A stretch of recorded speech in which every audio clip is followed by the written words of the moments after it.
افلا یتدبرون القرآن، تدبر قرآن، مولانا امین احسن اصلاحی رحمہ اللہ۔ سورہ سبا، آیات 40 تا 45۔ آگے کا مضمون۔ آگے مترفین کو متنبع کیا ہے کہ تم فرشتوں کو معبود بنا کر ان کی پرستش کر رہے ہو اور سمجھتے ہو کہ آخرت کا مرحلہ پیش آیا تو وہ تم کو بچا لیں گے، حالانکہ آخرت میں وہ تم سے اعلان برات کریں گے اور خدا کے عذاب سے تم کو کوئی بچانے والا نہیں بنے گا۔ یہ اللہ نے تم پر بہت بڑا احسان فرمایا ہے کہ تمہیں آگاہ کرنے کے لیے رسول بھیجا ہے، لیکن تم بدبختی کے سبب سے اس کے کلام کو سحر قرار دے رہے ہو۔ بہتر ہے کہ ماضی کی قوموں کے انجام سے سبق لو۔ ان کو جو کچھ حاصل ہوا اس کا عشر عشیر بھی تم حاصل نہیں کر پائے ہو، لیکن جب وہ اللہ کی پکڑ میں آ گئے تو پھر کوئی بھی ان کو پناہ دینے والا نہ بن سکا۔ آیات کی تلاوت فرمائیے۔ اعوذ باللہ من الشیطان الرجیم، بسم اللہ الرحمن الرحیم۔ وَيَوْمَ يَحْشُرُهُمْ جَمِيعًا ثُمَّ يَقُولُ لِلْمَلَائِكَةِ أَهَؤُلَاءِ إِيَّاكُمْ كَانُوا يَعْبُدُونَ قَالُوا سُبْحَانَكَ أَنْتَ وَلِيُّنَا مِنْ دُونِهِمْ بَلْ كَانُوا يَعْبُدُونَ الْجِنَّ أَكْثَرُهُمْ بِهِمْ مُؤْمِنُونَ فَالْيَوْمَ لَا يَمْلِكُ بَعْضُكُمْ لِبَعْضٍ نَفْعًا وَلَا ضَرًّا وَنَقُولُ لِلَّذِينَ ظَلَمُوا ذُوقُوا عَذَابَ النَّارِ الَّتِي كُنْتُمْ بِهَا تُكَذِّبُونَ وَإِذَا تُتْلَى عَلَيْهِمْ آيَاتُنَا بَيِّنَاتٍ قَالُوا مَا هَذَا إِلَّا رَجُلٌ يُرِيدُ أَن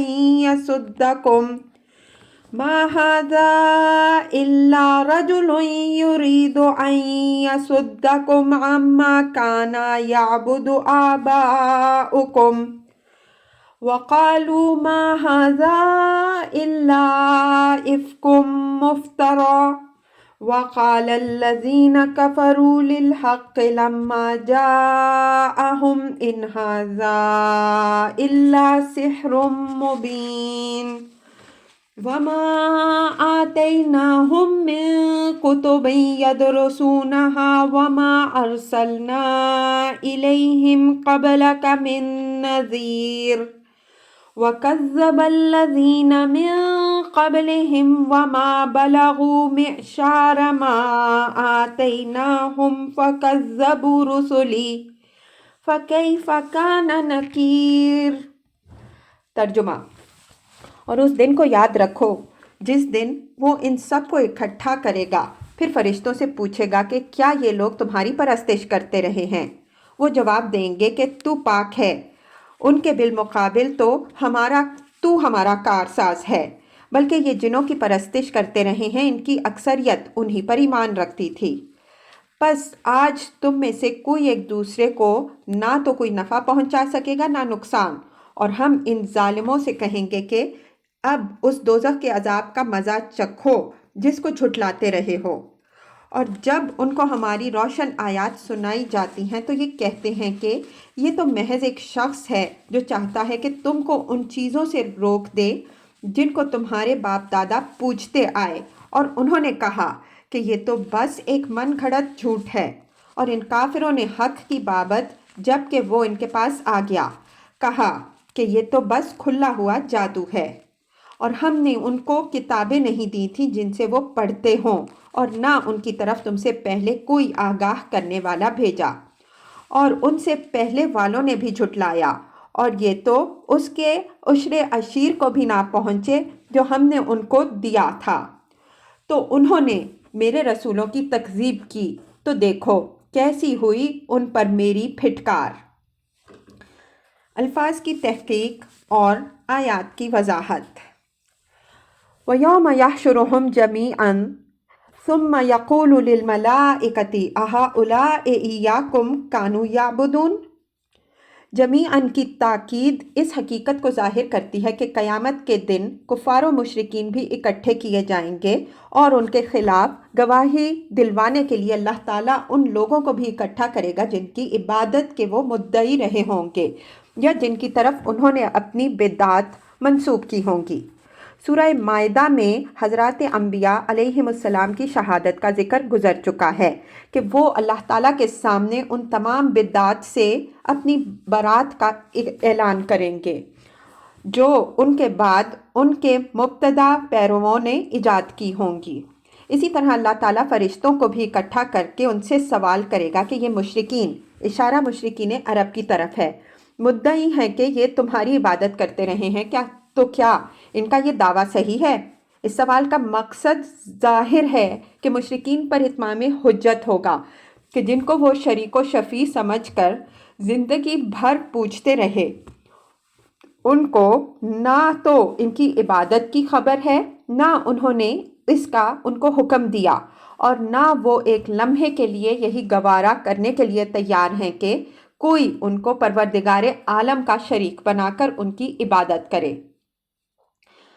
قالوا سبحانک انت ولینا من دونہم بل کانوا یعبدون الجن اکثرہم بہم مؤمنون۔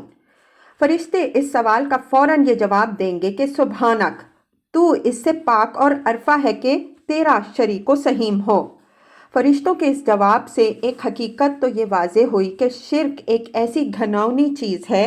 کہ اس کا ذکر سنتے ہی اس سے اپنی نفرت کا اظہار کریں گے اور اللہ جل شانہ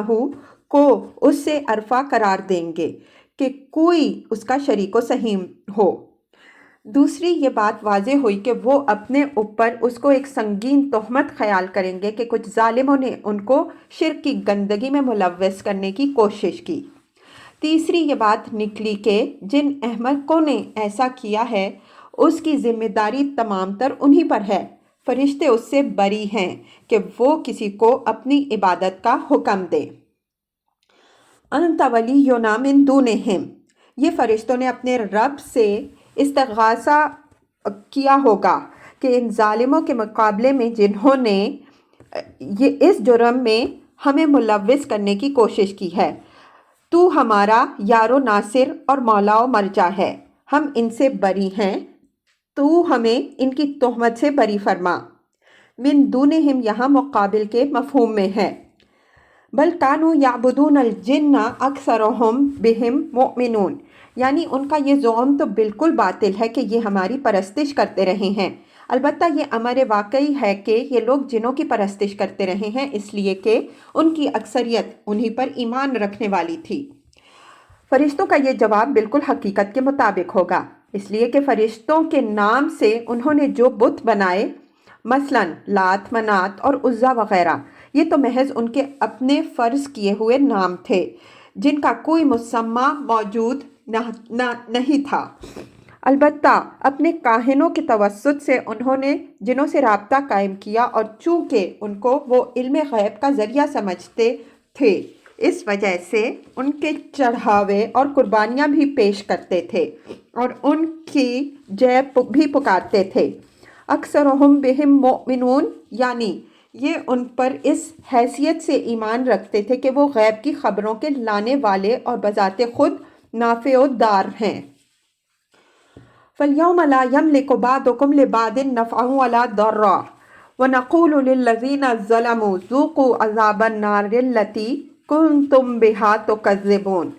یعنی فرشتوں کے اس جواب کے بعد ان کے پجاریوں سے کہہ دیا جائے گا کہ تمہارا سارا اعتماد جن فرشتوں پر تھا ان کی گواہی تم نے علی رؤوس الاشہاد سن لی، پس آج کے دن کوئی بھی ایک دوسرے کے کام آنے والا نہ بن سکے گا، نہ وہ تمہیں کوئی نفع یا ضرر پہنچا سکتے ہیں اور نہ تم ان کو۔ وَنَقُولُ لِلَّذِينَ ظَلَمُوا ذُوقُوا إِلَى الْآيَةِ میں الَّذِينَ ظَلَمُوا سے مراد مشرکین ہیں جنہوں نے بے دلیل خدا کے شریک بنا کر ظلم عظیم کا ارتکاب کیا، اور جب پیغمبر صلی اللہ علیہ وسلم نے ان کو خدا کے عذاب سے ڈرایا تو انہوں نے نہایت ڈھٹائی کے ساتھ اس کی تکذیب کی۔ فرمایا کہ اس آخری اتمام حجت کے بعد اب ہم ان سے کہیں گے کہ اب اس دوزخ کا مزہ چکھو جس کو جھٹلاتے رہے ہو۔ وَإِذَا تُتْلَى عَلَيْهِمْ آيَاتُنَا بَيِّنَاتٍ قَالُوا مَا هَذَا إِلَّا رَجُلٌ يُرِيدُ أَن يَصُدَّكُمْ عَمَّا كَانَ يَعْبُدُ آبَاؤُكُمْ وَقَالُوا مَا هَذَا إِلَّا إِفْكٌ مُفْتَرًى وَقَالَ الَّذِينَ كَفَرُوا لِلْحَقِّ لَمَّا جَاءَهُمْ إِنْ هَذَا إِلَّا سِحْرٌ مُبِينٌ۔ یہ ان لوگوں کی ہٹ دھرمی اور مکابرت پر اظہار تعجب ہے، اور ان کی محرومی و بدبختی پر اظہار افسوس ہے کہ یہ آفتاب پر خاک ڈالنے کی کوشش کر رہے ہیں، جب ان کو ہماری نہایت روشن، محکم اور عقل اور دل کو منور کر دینے والی آیات پڑھ کر سنائی جاتی ہیں تو یہ اپنے عوام کو ان کے خلاف یہ کہہ کر بھڑکاتے ہیں کہ یہ شخص تمہارے ان معبودوں سے تم کو برگشتہ کرنا چاہتا ہے جن کو تمہارے بزرگ اسلاف برابر پوچھتے آئے ہیں۔ حقائق کے خلاف عوام کو مشتعل کرنے کے لیے اسلاف کا حوالہ ہمیشہ سے مفسدین کے ہاتھ میں ایک کارگر حربہ رہا ہے، بلکہ اگر یہ کہا جائے تو شاید غلط نہ ہوگا کہ یہ واحد دلیل ہے جو ضلالت کے علمبردار لیڈروں نے اپنی ضلالتوں کے حق میں پیش کی ہے۔ ما ھذا الا رجل کی تنکیر میں بھی ایک زہر چھپا ہوا ہے، یعنی وہ اپنے عوام کو پیغمبر صلی اللہ علیہ وسلم کے متعلق یہ باور کرانے کی کوشش کرتے ہیں کہ یہ شخص جو اپنے آپ کو ایک فرستادہ الہی کی حیثیت سے تمہارے سامنے پیش کر رہا ہے، تم اس کے اس چکمے میں نہ آؤ۔ یہ محض ایک عام قسم کا آدمی ہے جس نے محض تمہارے دین آبائی سے تم کو منحرف کرنے کے لیے یہ روپ دھارا ہے کہ اس کو خدا نے تمہاری طرف رسول بنا کر بھیجا ہے۔ وَقَالُوا مَا هَذَا إِلَّا إِفْكٌ مُفْتَرًى، یہ قرآن کے خلاف ان کے پروپیگنڈے کا حوالہ ہے کہ وہ اپنے عوام کو یہ باور کراتے ہیں کہ اس قرآن کے متعلق یہ دعویٰ جو کیا جاتا ہے کہ اللہ تعالیٰ نے اس کو اتارا ہے، یہ دعویٰ بالکل جھوٹ ہے جو محض تمہیں مرعوب کرنے کے لیے کیا گیا ہے۔ اصل حقیقت یہ ہے کہ یہ ایک خود تراشیدہ کتاب ہے جو بالکل جھوٹ موٹ اللہ تعالیٰ کی طرف منسوب کی جا رہی ہے۔ وَقَالَ الَّذِينَ كَفَرُوا لِلْحَقِّ لَمَّا جَاءَهُمْ إِنْ هَذَا إِلَّا سِحْرٌ مُبِينٌ، یہ ان لوگوں کی زازقائی پر اظہار حیرت ہے کہ یہ لوگ حق کی مخالفت میں اس وقت یہ سخن سازیاں کر رہے ہیں جب حق ان کے سامنے ظاہر ہو چکا ہے۔ اگر سورج افق سے غائب ہو اور کوئی ہٹ دھرم اس کے متعلق کوئی سوال اٹھائے تو یہ ہٹ دھرمی چندان حیرت انگیز نہیں، لیکن جب سورج نصف النہار پر چمک رہا ہو اور کوئی اس کو جادو قرار دے تو یہ محض خرد باختگی ہے۔ للحق میں حق سے مراد قرآن ہے اور لام یہاں فی کے مفہوم میں ہے۔ اس معنی میں اس کا استعمال معروف ہے، اس کتاب میں اس کی مثالیں گزر چکی ہیں۔ ان ھذا الا سحر مبین، یہ ان کے قول کی تفصیل ہے کہ اس قرآن کو وہ جادو قرار دیتے ہیں۔ قرآن کو جادو قرار دینے کی وضاحت اس کے محل میں ہم کر چکے ہیں کہ اس کی معجزانہ فصاحت و بلاغت اور تاثیر و تسخیر کے قائل تو اس کے کٹر سے کٹر مخالفین بھی تھے، لیکن وہ اپنے عوام کو یہ باور کرانا چاہتے تھے کہ یہ تاثیر و تسخیر محض اس کے پیش کرنے والے کی جادو بیانی کا کرشمہ ہے، اس کو خدا اور فرشتوں سے کوئی تعلق نہیں ہے۔ وَمَا آتَيْنَاهُم مِّن كُتُبٍ يَدْرُسُونَهَا وَمَا أَرْسَلْنَا إِلَيْهِمْ قَبْلَكَ مِن نَذِيرٍ وَمَا أَرْسَلْنَا إِلَيْهِمْ قَبْلَكَ مِن نَذِيرٍ، یہ ان مخالفین پر اظہار احسان اور ان کی اس ناقدری و محرومی پر اظہار افسوس ہے۔ فرمایا کہ یہ امی اور قرآن و کتاب سے نا آشنا لوگ رہے ہیں، اس سے پہلے نہ اللہ نے ان کو کوئی کتاب دی ہے اور نہ ان کے لیے تعلیم و تعلم اور ارشاد و ہدایت کا ذریعہ بھیجا، اور نہ تم سے پہلے ان کے پاس کوئی نذیر آیا تھا جو ان کو اس غفلت کی نیند سے جگاتا اور آگے کے خطرات سے آگاہ کرتا۔ اس صورتحال کا تقاضا تو یہ تھا کہ اس عظیم نعمت کی یہ دل و جان سے قدر کرتے، آگے بڑھ کر اس کو ہاتھوں ہاتھ لیتے اور اس سے اپنی دنیا بھی سنوارتے اور آخرت کی بادشاہی بھی حاصل کرتے، لیکن یہ اس قسم کی مخالفت کر رہے ہیں اور اس طرح خدا کے اس قہر کو دعوت دے رہے ہیں جو سنت الہی کے مطابق اس قوم پر آ کر رہتا ہے جو اس کے بھیجے ہوئے نذیر کو جھٹلا دیتی ہے۔ کتب کے بعد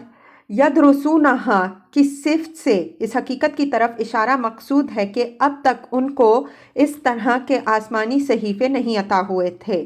جس طرح کے صحیفے بنی اسرائیل کو عطا ہوئے کہ یہ ان کو پڑھتے پڑھاتے۔ حضرت ابراہیم و حضرت اسماعیل علیہم السلام کے ذریعے سے ان کو جو تعلیم ملی تھی اس کی نوعیت روایات کی تھی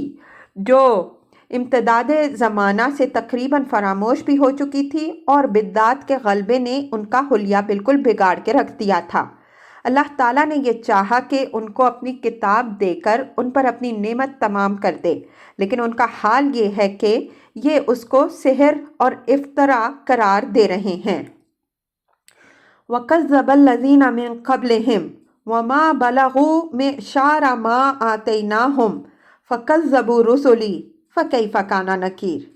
یہ ان لوگوں کو تنبیہ ہے کہ خدا کے رسول اور اس کے نذیر کی تکذیب کا لازمی نتیجہ اس قوم کی تباہی ہے، اور پوری تاریخ انسانی اس سنت الہی کی شاہد ہے۔ وَمَا بَلَغُوا مِعْشَارَ مَا آتَيْنَاهُمْ کلام کے بیچ میں ایک برمحل تنبیہ ہے کہ یہ ان قوموں کا حوالہ دیا جا رہا ہے جو کر و فر، شان و شوکت اور اسباب و وسائل کی فراوانی کے اعتبار سے اس مقام پر پہنچ چکی تھی کہ قریش کے یہ متمردین ان کی گرد پا کو بھی نہیں پہنچے، لیکن جب انہوں نے اللہ کے رسولوں کی تکذیب کی تو ان پر خدا کی پھٹکار جس طرح ہوئی اس کی تفصیلات قرآن میں بیان ہو چکی ہیں۔ مطلب یہ ہے کہ اگر ان کو اپنے اسباب و وسائل کا غرہ ہے تو یہ غرہ بالکل بے بنیاد ہے۔ بڑی سہولت و شوکت کی قومیں خدا کی ایک پھونک میں اڑ گئیں تو ان کی کیا حقیقت ہے؟ ان کو تو ان کا عشر عشیر بھی حاصل نہیں ہوا، یہ تو اپنی تنک ظرفی کے سبب سے بہت تھوڑے میں بہک گئے ہیں۔